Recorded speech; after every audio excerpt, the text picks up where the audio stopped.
Pinupuri ka namin, O Diyos, Ama, Anak, at Espiritu Santo.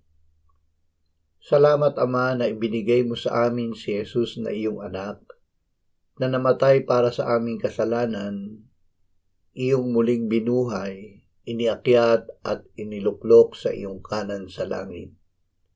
Salamat na ibinigay mo sa amin ang iyong banal na Espiritu, at sa pamamagitan niya ay ibinuhos mo ang iyong pag-ibig sa aming puso. Salamat, Ama, na ikaw at ang iyong anak ay nananahan sa amin sa pamamagitan ng Espiritu Santo. Amen.